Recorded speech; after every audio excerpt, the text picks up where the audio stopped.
மனசில் நினச்சது எல்லாமே உங்களுக்கு கிடைக்கணும் அப்படின்னு நான் happy new year.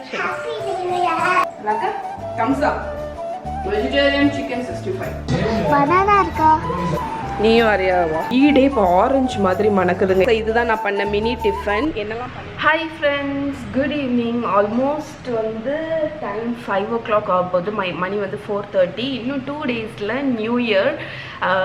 So new இயருக்கு வந்து ப்ரிப்ரேஷன் மாதிரி தான். இன்றைக்கி தான் வந்து ஆக்சுவலி ஓகே கொஞ்சம் வேலை வந்து நியூ இயருக்கு முன்னாடி முடிச்சிடலாம் அப்படின்னு இருக்கேன். அதை நான் உங்களுக்கு வந்து இன்றைக்கி என்னோடய டே எப்படி போகுது அப்படிங்கிறத மேபி ஈவினிங்க்கு மேலே, ஸோ ஆல்மோஸ்ட் இன்றைக்கி வந்து ஈவினிங் ஆயாச்சு.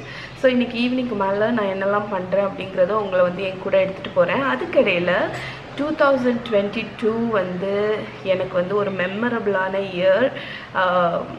என்னால் வந்து நிறைய விஷயங்கள், ரொம்ப ரொம்ப நல்ல விஷயங்களும் நடந்திருக்கு. நிறைய ரொம்ப என்ன சொல்ல, லைஃப்பில் வந்து டேர்னிங் பாயிண்ட் மாதிரி நிறைய விஷயங்கள் நடந்திருக்கு. நிறைய அப்ஸ் அண்ட் டவுன்ஸ் மாதிரி, நிறைய சோகங்கள், ஆட்சியோட இழப்பு, அந்த மாதிரி நிறைய விஷயங்கள் வந்து இந்த வருஷம் நடந்துச்சு. பட் ஓவராலாக வந்து 2022 மனசுக்கு வந்து நிறைவாக தான் எனக்கு முடிஞ்சிச்சு. இப்போ 2023ல் வந்து நம்ம அடியெடுத்து வைக்க போகிறோம். ஸோ எல்லாத்துக்கும் என்னோடய வாழ்த்துக்களை நான் வந்து தெரிவிச்சுக்கிறேன். இந்த 2022 வந்து சில பேர்த்துக்கு ரொம்ப மோசமாக இருக்கும். அவங்களுக்கு எல்லாத்துக்குமே 23 நெக்ஸ்ட் இயர் வந்து புது வருஷமாக அமையும். நீங்கள் நினச்சது எல்லாமே நீங்கள் மனசில் நினச்சது எல்லாமே உங்களுக்கு கிடைக்கணும் அப்படின்னு நான் வந்து கடவுளை வந்து வேண்டிக்கிறேன்.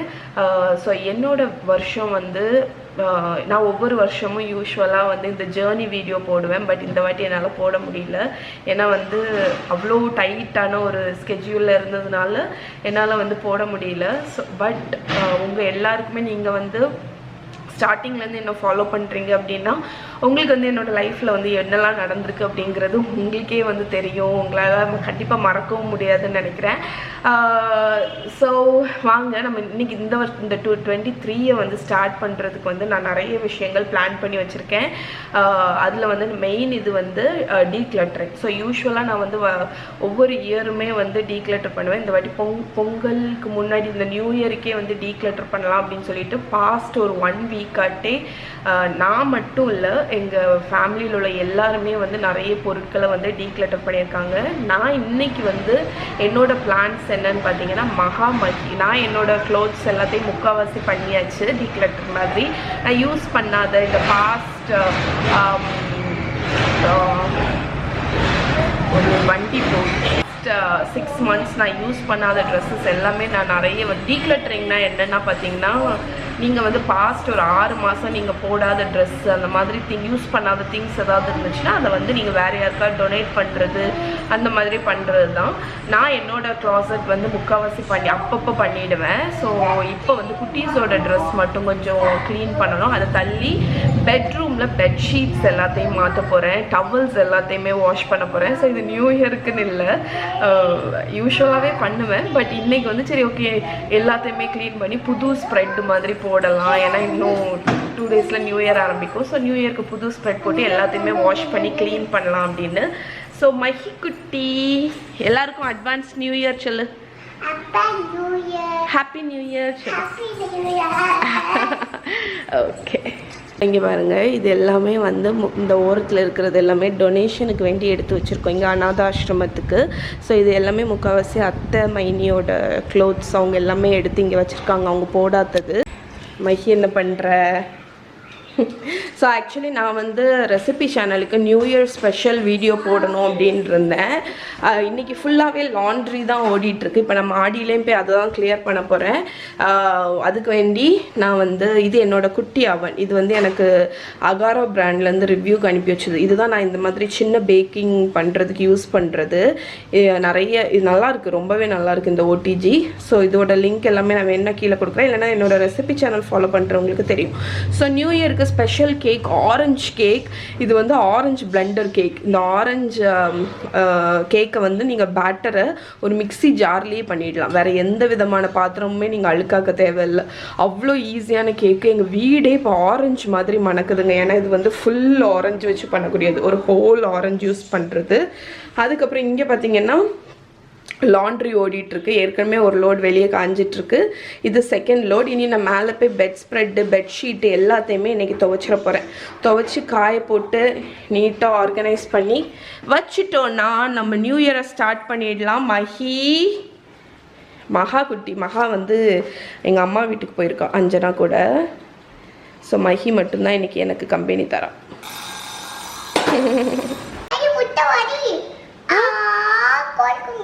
முட்டையிலேருந்து என்ன வந்துட்டு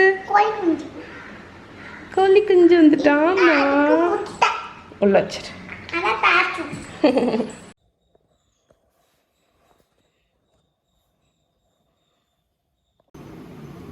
ஓகே ஃப்ரெண்ட்ஸ், ஸோ பெட்டு ஃபுல்லாக நீட்டாக மாற்றி புது பெட் ஸ்ப்ரெட் விரிச்சாச்சு. இந்த சைடும் அதே மாதிரி தான். Okay friends, good morning. So இன்னைக்கு இது 2023. ஸோ இன்றைக்கி பிரேக்ஃபாஸ்ட்டுக்கு பார்த்தீங்கன்னா மினி டிஃபன் தான் பிளான் பண்ணியிருந்தோம். அது தனியாக உங்களுக்கு ஒரு வீடியோக்கு வேண்டி எடுத்திருக்கேன். அது என்னெல்லாம் பண்ணியிருக்கேன் அப்படிங்கிறத இப்போ காணிக்கிறேன். அதுக்கப்புறம் இன்றைக்கி ஆல்மோஸ்ட் பிரேக்ஃபாஸ்ட் வந்து பிரஞ்ச் மாதிரி ஆயிடுச்சு. லஞ்ச் டைம் தான் சாப்பிட்றோம். ஸோ லஞ்சுக்கு வந்து பெருசாக என்ன பண்ணுவோம் அப்படிங்கிறது தெரியல. பட் இன்றைக்கி ஃபுல்லாட்டு நான் என்னெல்லாம் பண்ணுறேன் அப்படிங்கிறத உங்களுக்கு கூட ஷேர் பண்ணுறேன். ஸோ வாங்க இன்றைக்கி ஒரு different what I eat on new year's day அப்படின்னா. ஸோ மினி டிஃபன் என்னெல்லாம் பண்ணியிருக்கேன்னு பார்க்கலாம். ஒரு 2 hours ஆச்சு எனக்கு இதை செஞ்சு முடிக்க. ஸோ இங்கே பாருங்கள். ஓகே ஃப்ரெண்ட்ஸ், இதுதான் நான் பண்ண மினி டிஃபன். என்னெல்லாம் பண்ணியிருந்தேன்னா மெதுவடை. ஸோ இந்த ரெசிபி நான் எல்லா ரெசிப்பியுமே நான் உங்களுக்கு எடுத்திருக்கேன். மெதுவடையில் வந்து நான் உங்களுக்கு ட்ரிக்ஸு எப்படி சாஃப்டாக கிறிஸ்பியாக வடை பண்ணணும் அப்படிங்கிறத ஷேர் பண்ணியிருக்கேன். மெதுவடை, சேமியா கேசரி, தக்காளி சட்னி, சாம்பார், தேங்காய் சட்னி, அதுக்கப்புறம் வந்து uttapam, idli, Pongal, filter coffee. So இதுதான் இன்றைக்கி மார்னிங் வந்து எங்களோட பிரேக்ஃபாஸ்ட்டு. இந்த வீடியோ உங்களுக்கு தனியாக வந்துடும். அதுக்கப்புறம் லேட்டராக இன்றைக்கி டே எப்படி போகுதுன்னு பார்க்கலாம். இன்றைக்கி ஃபுல்லாக நான் vlog எடுக்கலாம் அப்படின்னு இருக்கேன். ஸோ எப்படி போகுதுன்னு பார்க்கலாம். ஓகே ஃப்ரெண்ட்ஸ், பிரேக்ஃபாஸ்ட் முடிச்சாச்சு, எல்லாமே ஒதுக்கி வச்சுட்டேன். இன்றைக்கி லஞ்சுக்குமே இதுதான். ஏன்னா பொங்கல், இட்லி எல்லாம் லெஃப்ட் ஓவர்ஸ் இருக்குது. அதனால் இன்றைக்கி லஞ்ச் பண்ண தேவையில்லை. ஆல்ரெடி 12:30 ஆகிடுச்சு. ஸோ நான் வந்து என்னோடய ஃபில்டர் காஃபியை ரீஹீட் பண்ணி, ஏன்னா ஆறி போச்சா வீடியோ எடுத்து முடிக்க முன்னாடி. இங்கே மகி என்ன பண்ணிட்டு இருக்காங்க? என்னதுடா? யாரு டான்ஸுக்கு போகிறாங்களா? பார்பி.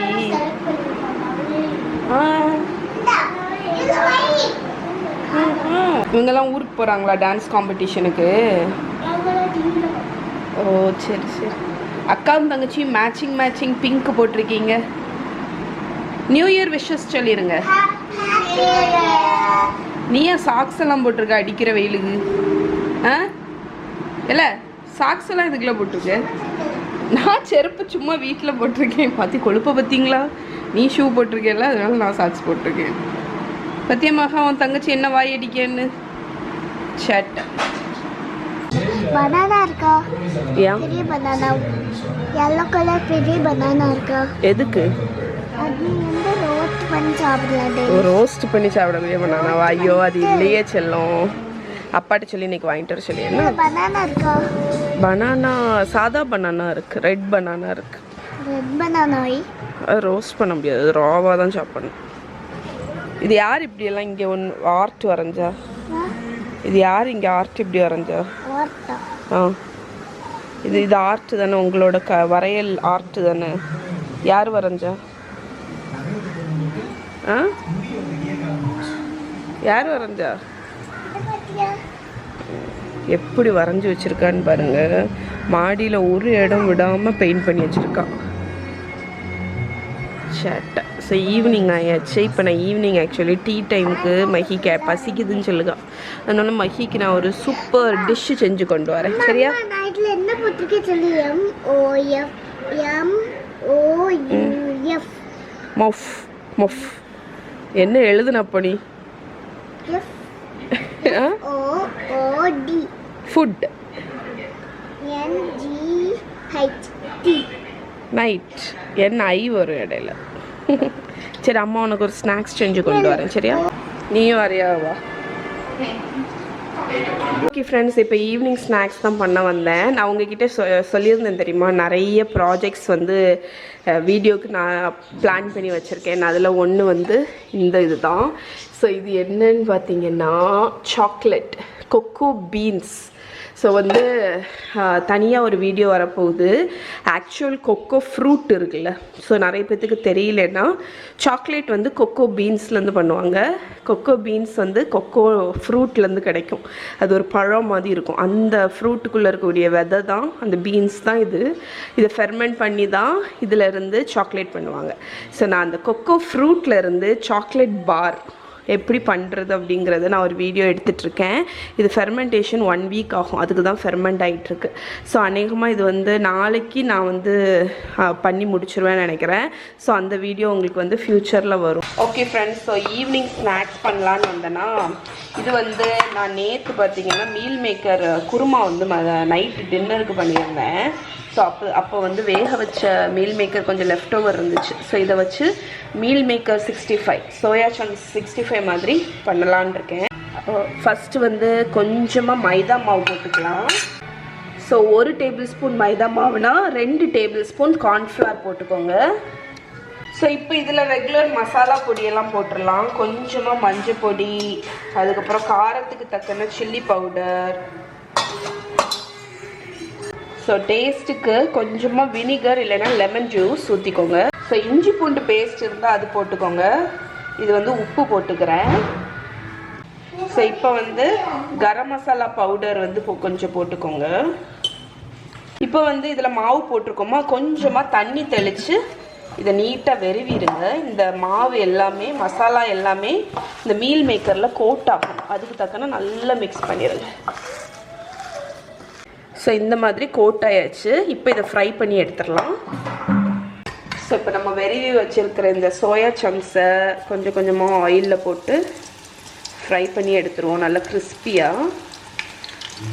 ஸோ இது வந்து குழந்தைங்களுக்கும் சரி பெரியவங்களுக்குமே நல்ல ஒரு ஹெல்த்தியான ஸ்நாக்ஸ் தான். ஏன்னா மீல் மேக்கரில் அவ்வளவு ப்ரோட்டீன் இருக்குது. ஸோ நீங்கள் வந்து ஃப்ரை பண்ண வேண்டாம்னு நினைக்கிறீங்கன்னா நீங்கள் அவனில் வச்சு பேக் பண்ணலாம். பெரியவங்களுக்கு ஏர் ஃப்ரை கூட நீங்கள் பண்ணிக்கலாம். 180 டிகிரியில் வந்து ஒரு 15 நிமிஷம் குக் பண்ணாலே போதும். நல்லா கோல்டனாக ஃப்ரை பண்ணி எடுத்துருவோம். ஓகே, எனக்கு தெரிஞ்சு இங்கே ஏதோ ஒரு சின்ன பிள்ளையோட ஸ்மெல் வருது. எனக்கு நல்ல ஸ்மெல் வருது. எனக்கு தெரிஞ்ச அந்த பிள்ளை இங்கே தான் இருக்குன்னு நினைக்கேன். நான் இருக்குன்னு நினைக்கேன். இந்த பிள்ளைய கடிச்சு சாப்பிட்டோன்னா இந்த இடத்துக்குள்ளாடி நீ வந்து பார், உன்னை கடிச்சிருவேன். ஓகே, நம்மளோட சோயா சங்க்ஸ் வந்து நல்ல கிறிஸ்பியாக ஃப்ரை ஆயாச்சு. இதை எடுத்துருவோம் வடிகட்டி.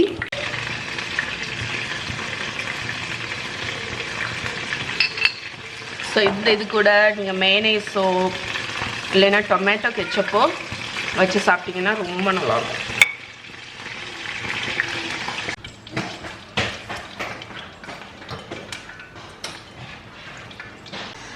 ஓகே ஃப்ரெண்ட்ஸ், ஸோ நம்மளோட சோயா சங்க்ஸ் 65 ரெடி. இதை டேஸ்ட் பார்த்துடலாம். இந்த அம்மா தர அக்கா தம்ஸ் அப் சொல்லாமலே பண்ணுவேன். பாருங்க, வெஜிடேரியன் சிக்கன் 65. மதி திரும்பி வந்து வாங்க வரானா கண்டிப்பாக அது வந்து கிட்ஸ் அப்ரூவ்டு தான். அதனால உங்கள் குழந்தைங்களுக்கு செஞ்சு கொடுங்க. இந்தா. ஸோ நைட்டு டின்னருக்கு வந்து குயிக்காட்டு சப்பாத்தியும் ஆலு கேப்சிகம் சப்ஜி அதுதான் பண்ண போகிறேன். ஸோ ஆயில் வந்து 1 டேபிள் ஸ்பூன் ஆயில் வந்து ஹீட் பண்ணியிருக்கேன். இது வந்து நீங்கள் குயிக்காக பண்ணணும்னு நினைக்கிறீங்கன்னா இந்த டிஷ் வந்து சப்பாத்திக்கு ரொம்பவே நல்லாயிருக்கும். இது ஒரு ட்ரை சப்ஜி மாதிரி தான். இது சப்பாத்திக்கு மட்டும் இல்லை, நீங்கள் வந்து ரைஸு கூட வச்சு சாப்பிட்லாம். ஜீரா ரைஸ் அதுக்கெல்லாம் கூட. ஸோ அது எப்படி பண்ணுறதுன்னு குயிக்காக காமிச்சிடுறேன். ஆயிலில் ஜீரகம் போட்டிருக்கேன், ஜீரகம் பொரியிட்டு. ஸோ இந்த பர்டிகுலர் டிஷ்ஷில் ஒரு அட்வான்டேஜ் என்னென்னு பார்த்தீங்கன்னா, நீங்கள் தனித்தனியாக எதுவுமே வசக்க தேவையில்லை. இது ஒரு 1 பாட் இது மாதிரி. ஸோ நான் 1 வெங்காயம், 1 ஹோல் கேப்சிகம், 1 தக்காளி வச்சுருக்கேன். அதை ஃபுல்லாக ஆட் பண்ணிட்டேன். நான் யூஸ்வலாக நம்ம வந்து ஒன்றா போட்டு வதக்குவோம்ல, இது அப்படி கிடையவே கிடையாது. ஸோ போட்டாச்சு, மொத்தமாக போட்டேன். இப்போ அதை ஒரு மிக்ஸ் பண்ணிட்டேன். இப்போ இதை நல்ல ஒரு நிமிஷம் கூட இல்லைங்க, லைட்டாக ஒரு மிக்ஸ் பண்ணிவிட்டு உருளைக்கிழங்கு வேக வைக்கலை, பச்சை உருளைக்கிழங்கு தான், தோல் நீக்கிட்டு அதை ஆட் பண்ணிட்டேன். ஸோ நான் சொன்ன மாதிரி இது 1 pot டிஷ்ஷுன்னு சொன்னேன்ல, அதனால நம்ம எதையுமே தனித்தனியாக வதக்கணும்னு இல்லை. இந்த உருளைக்கிழங்கு வேகிற டைம்லேயே நமக்கு எல்லா காயுமே சூப்பராக வெந்துடும்.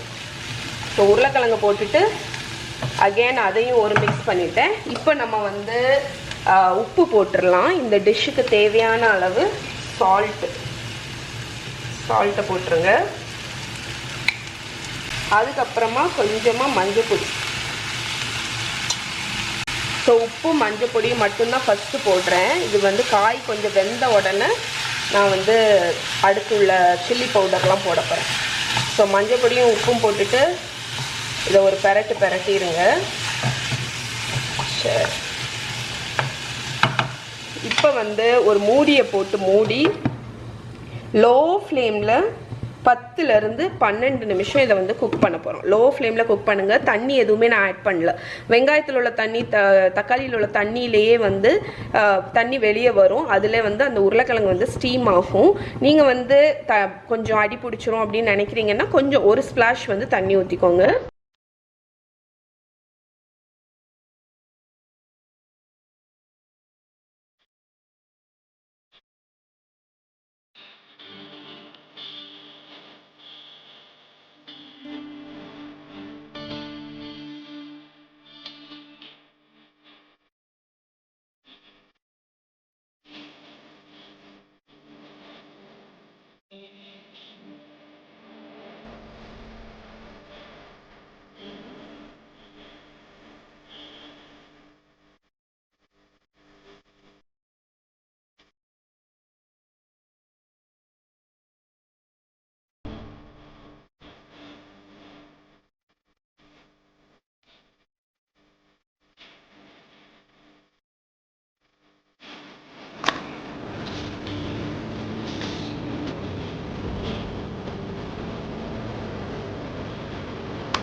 ஓகே ஃப்ரெண்ட்ஸ், சொல்லி பாருங்கள், என்னோட பொட்டேட்டோ குக் ஆயிடுச்சு ஆல்மோஸ்ட். எவ்வளோ தண்ணி வந்திருக்கு பாருங்கள். நான் சொன்னேன்ல, அந்த வெங்காயம் கேப்சிகம் தக்காளியிலேருந்தே நிறைய தண்ணி வரும். நீங்கள் லோ ஃப்ளேமில் குக் பண்ணணும், அதுதான் மெயின். ஸோ பொட்டேட்டோ குக் ஆகிடுச்சான்னு செக் பண்ணி பார்க்குறேன். குக் ஆகிடுச்சு. ஸோ இப்போ வந்து நம்ம மசாலா பொடி இதில் வந்து மெயினாக 2 மசாலா பொடி தான் ஆட் பண்ணுவேன். நீங்கள் வேணும்னா கொத்தமல்லி பொடி கூட ஆட் பண்ணலாம். நான் வந்து சில்லி பவுடரும் கரம் மசாலா பவுடரும் தான் ஆட் பண்ணுவேன். நீங்கள் வேணும் அப்படின்னா ஜீரக பொடி அந்த மாதிரி கொஞ்சம் மசாலாலாம் போட்டு பண்ணலாம். இப்போ நான் கரம் மசாலா பொடியும் ஆட் பண்ணியாச்சு, சில்லி பவுடரும் ஆட் பண்ணியாச்சு. இதை நல்லா மிக்ஸ் பண்ணி விட்டுறலாம். ஸோ இது ஒரு சிம்பிள் ஒரு சப்ஜி மாதிரி. ஸோ மசாலா பொடி போட்டு 1 நிமிஷம் குக் பண்ணிட்டேன். இப்போ வந்து இதை வந்துட்டேன். அந்த ஆத்தென்டிக் ஃப்ளேவருக்கு வந்து கொஞ்சம் கசூரி மேத்தி போட்டுக்கோங்க. அது வந்து அந்த நார்த் இந்தியன் அந்த ஃப்ளேவர் கொடுக்கும். ஸோ கொஞ்சமாக ஒரு பிஞ்ச் போட்டால் போதும். போட்டு மிக்ஸ் பண்ணிட்டா நம்மளோட ஆலு கேப்சிகம் சப்ஜி ரெடி. இது உங்களுக்கு கிரேவியாக வேணும்னா கூட நீங்கள் கிரேவியாக வச்சுக்கலாம். பட் நான் வந்து ட்ரையாகவே வச்சுக்க போகிறேன். ஓகே,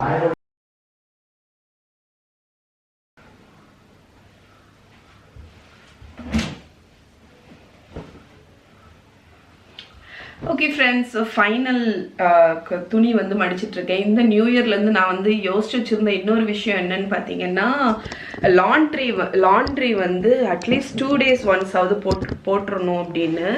ஸோ கொஞ்ச நாளாகவே வந்து துணி வந்து சேர்ந்துட்டே இருக்குமா. எனக்கு வந்து நிறைய துணி இருக்கிறதுனால மடித்து வைக்கிறதுக்கும் டைம் ஆகும், ரொம்ப கஷ்டமாக இருக்குது. அதனால இந்த நியூ இயர்லேருந்து துணி ஏதாவது 2 days ஒன்ஸ் லாண்ட்ரி போட்டுறணும் அப்படின்னு இருக்கேன். இந்த ட்ரெஸ் எல்லாம் வந்து நான் தாய்லாந்து ட்ரிப்பு போயிருக்கும்போது வாங்கின ட்ரெஸ்ஸு இது. அதுக்கப்புறம் இந்த ட்ரெஸ்ஸு இதெல்லாம் நான் இப்போ எடுத்து வச்சுருக்கேன். இது வந்து இடையில எனக்கு ஃபிட்டே ஆகாமல் இருந்துச்சு. இப்போ கொஞ்சம் வெயிட் லாஸ் இருக்கிறதுனால இது கொஞ்சம் கம்ஃபர்டபுளாக ஃபிட் ஆகுதா, அதனால இதெல்லாமே எடுத்து வச்சுருக்கேன். எடுத்து வாஷுக்கு போட்டு எடுத்து வச்சுருக்கேன். இப்போ அதை மடிச்சு வச்சிட போகிறேன். ஸோ இந்த டைமில் வந்து நிறைய பேர் நிறைய கொஸ்டின்ஸ் வந்து கேட்டுகிட்டே இருந்தீங்க. எனக்கு இன்ஸ்டாகிராம்லேயும் சரி யூடியூப்லேயும் கமெண்ட்ஸ் நிறைய வரும். அதில் ஒன்று வந்து அனுஷா எப்படி இருக்கா அப்படின்னு. அனுஷா சூப்பராக இருக்கா, லைஃப் நல்லா என்ஜாய் பண்ணிட்டு இருக்கா, நல்லா ஜாலியாக போயிட்டுருக்கா. புதுசாக கல்யாணம் கழிஞ்சவங்க இப்போதானே நம்ம லைஃப்பை வந்து ஃபுல்லாட்டு என்ஜாய் பண்ண முடியும், எந்த கமிட்மெண்ட்டும் இல்லாமல். அதனால ரொம்ப நல்லா இருக்கா. அதுக்கப்புறம் அடுத்த கொஸ்டின் என்ன கேட்டிருந்தீங்கன்னு பார்த்தீங்கன்னா, அம்மா வந்து எப்போ யூஎஸ் போகிறாங்க அப்படின்னு. ஆக்சுவலி இந்த பேண்டமிக்னால யூஎஸ்க்கு அந்த வீசா அப்ளை பண்ணுவாங்கல்ல, அது வந்து நிறைய பெண்டிங் ஆயிடுச்சு. அம்மாவுக்கு வந்து வீசா வந்து போட்டிருக்கோம். ஸோ அவங்களுக்கு எப்போ அந்த ஸ்லாட்டு கிடைக்குதோ அப்போ போய் அந்த இன்டர்வியூ அட்டன் பண்ணி வீசா கிடைச்சதுக்கப்புறம் அம்மா போவாங்க. ஸோ அதுக்கு வந்து அப்ளை பண்ணியாச்சு. பட் அந்த பேண்டமிக்கில் நிறைய பெண்டிங் ஆனதுனால இன்னும் வந்து கிடைக்கல ஸ்லாட்டு.